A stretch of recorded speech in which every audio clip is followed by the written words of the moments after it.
अस्सलाम वालेकुम गाइस, कैसे हैं आप। वीडियो बनाऊंगा यूके वीजा के ऊपर। भाई का यूके का वीजा लग के आई है, उसकी ये वीजा है और इसकी फोटो भी इंस्टाग्राम के ऊपर मैं डालूंगा, आप जाकर वहां पे देख सकते हैं। डॉक्यूमेंटेशन इसके लिए बड़े सिंपल से डॉक्यूमेंट्स हैं। ऑलरेडी मैं पहले भी वीडियोस में बता चुका हूँ डॉक्यूमेंटेशन के बारे में और फिर बता देता हूँ। बाकी दूसरा इसके लिए जो बाइक का इंटरव्यू कॉल आई या वेरिफिकेशन कॉल आई, थोड़ा सा भाई उसके बारे में बताएंगे, डॉक्यूमेंटेशन के बारे में बताएंगे क्या क्या डॉक्यूमेंट्स है। यूके वीजा के लिए मैंने एक चीज बताई थी कि अगर आपकी बैंक स्टेटमेंट प्रॉपर है तो आपको वीजा मिल जाएगा।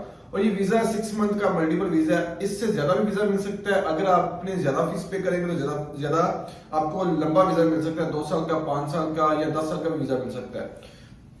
जो भाई के अकाउंट में बैलेंस था वो भी बताएंगे, अकाउंट में बैलेंस कितना था और कैसे भाई ने बैंक स्टेटमेंट मेंटेन की थी। 3 महीने की बैंक स्टेटमेंट साथ में अटैच की थी और बाकी कोई सपोर्टिंग डॉक्यूमेंट्स इतने नहीं थे भाई के, तो साथ में इनको वीजा मिल गया। तो एक तो पहले मुझे बताया कि जो वीजा आपका लग गया है वो कितने दिन में लग गया वीजा। ये अराउंड 36-38 डेज में लग गया है। 36-38 डेज में 35 मीन के आप वर्किंग डेज डालें तो ये तकरीबन 20-25 वर्किंग डेज बनते हैं, बाकी छुट्टियां हैं उसमें। और इनको वेरिफिकेशन कॉल भी आई थी। देखिए जो आप एनओसी लेते हैं यूके वीजा के लिए, तो एनओसी लेने के टाइम आप जो वहां पे नंबर होता है तो सम टाइम एम्बेसी क्या करती है कि वहां पे कॉल भी करती है और कॉल करके वो वेरिफिकेशन कर सकती है उस कंपनी से जिस कंपनी में एनओसी नो ऑब्जेक्शन लेटर आपको इशू किया होता है कि मीन के आपका एम्प्लॉय है, कब से इसकी ज्वाइनिंग डेट है, पासपोर्ट की डिटेल वगैरह वो कोई भी वेरिफिकेशन कर सकते हैं। उसके लिए जो बैंक स्टेटमेंट है, अगर मैं बैंक स्टेटमेंट की बात करूं तो 3 महीने की बैंक स्टेटमेंट इसके साथ आप अटैच कर सकते हो। 6 मंथ के भी कुछ लोग करते हैं लेकिन 3 महीने की बैंक स्टेटमेंट इसके साथ अटैच कर सकते हैं। अच्छा, स्टेटमेंट आपकी होनी कैसे चाहिए यूके वीजा के लिए। यूके वीजा के लिए आपकी जो स्टेटमेंट है वो आपकी प्रॉपर होनी चाहिए। लाइक अगर आपकी सैलरी है 8,000, किस तरह तजीम भाई आपकी सैलरी कितनी थी? 10,000 अभी इनकी सैलरी थी और आपने जो मेंटेन किया हर महीने आपका एक्सपेंस कितना था? मैंने 5,000 हर महीने एक्सपेंस किया है और 5,000 जो है वो मैंने हर महीने सेव किया है। 5,000 दिरहम इनका मंथली इनकी सेविंग रही है और 5,000 दिरहम इनका मंथली एक्सपेंस रहा है और 3 महीने की ये सेविंग का हिसाब लगाया जाए तो 15,000 दिरहम बनता है। अच्छा, 15,000 ये हो गया और उससे पहले भी आप यहाँ पे आप पुराने हैं, रह रहे हैं, तो इससे पहले भी आपकी सेविंग कुछ ना कुछ होगी।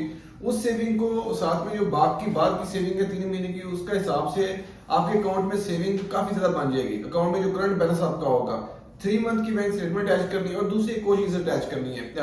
इस चीज का ख्याल रखना, जब आप डॉक्यूमेंट्स बना रहे होते हैं वीजा एप्लीकेशन के तो वहां पे आपने होटल जो है ना वो बड़ा हिसाब से चूज करना है। उसकी रीजन ये है और प्लान आपने ये नहीं कि 15 दिन का प्लान रख दिया या 1 महीने का प्लान रख दिया, 6 या 7 दिन का प्लान रखना है और होटल जो है वो उस लिहाज से चूज करना है। क्योंकि वो चीज ये भी चेक करते हैं, अगर आपने होटल को एक्सपेंसिव वहां पे लिख दी है कि उस होटल में जाके आप स्टे करेंगे, होटल का पर डे का 150-200 पाउंड अगर बन रहा है उसका, या उसका 700-800 दिरहम एक दिन का या 1000 दिरहम एक दिन का बन। सामने कुछ लोग होते हैं कि एक इसलिए एप्लीकेशन बनाने के टाइम वो इस चीज का करते हैं कि होटल एक अच्छा सा लगा देते हैं, इससे एक अच्छा इंप्रेशन पड़ेगा।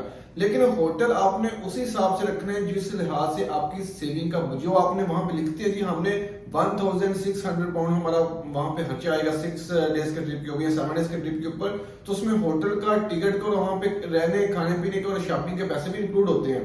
वो अगर आपकी शॉपिंग के पैसे और ये टिकट के और सारे होटल के पैसे अगर आपके मंथली सेविंग से ज्यादा होंगे या फर्स्ट 2 महीने की सेविंग के हिसाब से आपकी 7 दिन का ट्रिप बन रहा है तो ये भी बैड इंप्रेशन है।